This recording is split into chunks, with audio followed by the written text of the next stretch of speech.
Hello എല്ലാവർക്കും നമ്മുടെ പുതിയ വീഡിയോയിലേക്ക് സ്വാഗതം കേട്ടോ. അപ്പോൾ നമ്മൾ ഇന്നത്തെ സ്പെഷ്യൽ എന്താണെന്ന് വെച്ച് കഴിഞ്ഞാൽ നല്ല വാള കിട്ടിയിട്ടുണ്ട്. വാള നന്നായിട്ട് കഴുകി നമുക്ക് മസാലയൊക്കെ തേച്ച് വയ്ക്കാം. ഇഞ്ചി വെളുത്തുള്ളി പച്ചമുളകൊക്കെ അരച്ച് മുളക് പൊടിയും കുരുമുളക് പൊടിയൊക്കെ ഇട്ട് നമ്മൾ മസാല തേച്ച് സെറ്റ് ചെയ്ത് വെച്ചിട്ടുണ്ട് കേട്ടോ. അപ്പോൾ നമ്മളതിന് കുറച്ചെടുത്തിട്ട് നമുക്ക് വറുത്ത് നോക്കാം. അപ്പോൾ നമ്മൾ ബാലൻസ് വരെ നമ്മൾ എയർ ഫ്രയറിൽ വയ്ക്കണം. വറുത്തതിൻ്റെ കൂടെ അതിൻ്റെ നെയ്യും ഇതൊക്കെ ആയിട്ട് സെറ്റ് ചെയ്ത് വരുമ്പോൾ എന്ത് രസമാണെന്ന് അറിയുമോ വാള വറുത്ത് കഴിക്കുക. പിന്നെ നമ്മൾ എയർ ഫ്രയറിൽ വെച്ച് കഴിഞ്ഞാൽ എണ്ണയൊന്നും വേണ്ട കേട്ടോ. ജസ്റ്റ് അതിങ്ങനെ എല്ലാ മസാലയുടെ തേച്ച് വെറുതെ കയറ്റി വയ്ക്കുക, ടൈം സെറ്റ് ചെയ്യുക. അപ്പോൾ നമുക്ക് ഫ്രൈ ആയിട്ട് ഇടും. അപ്പോൾ നമ്മുടെ ഊണ് റെഡി ആയിട്ടുണ്ട്. നല്ല പയർ കൂട്ടാണ്ട്, മുതിര കൂട്ടാണ്ട്, മീൻ കറി ഉണ്ട്, ചിക്കൻ കറി ഉണ്ട്, അച്ചാറുണ്ട്, വാള വറുത്തുണ്ട്. ഇതാണ് നമ്മുടെ ഇന്നത്തെ സ്പെഷ്യൽ. നമ്മളിതെല്ലാം കൂടി മിക്സ് ചെയ്ത് കഴിക്കാൻ തന്നെ ഒരു പ്രത്യേക രക്ഷ. എടുത്തു പറഞ്ഞാൽ നമ്മുടെ എയർ ഫ്രയറിൽ വെച്ച വാള ഒരു രക്ഷയില്ല.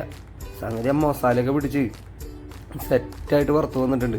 പിന്നെ വറുത്ത വാളനെ കുറിച്ച് പറയണ്ടല്ലോ, എല്ലാം ഒരു രക്ഷയില്ലാത്ത ഫുഡ് തന്നെയാണ് തിന്നത്.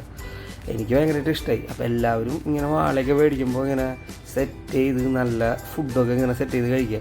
എനിക്കിങ്ങനെ കഴിക്കാൻ തന്നെ ഭയങ്കര ഇഷ്ടമാണ്. അപ്പോൾ നമ്മുടെ ചാനൽ എല്ലാവരും സബ്സ്ക്രൈബ് ചെയ്യുക, ഷെയർ ചെയ്യുക, ലൈക്ക് ചെയ്യടാ. അപ്പോൾ നമുക്ക് അടുത്ത വീഡിയോ ആയിട്ട് വീണ്ടും കാണാം. ബൈ.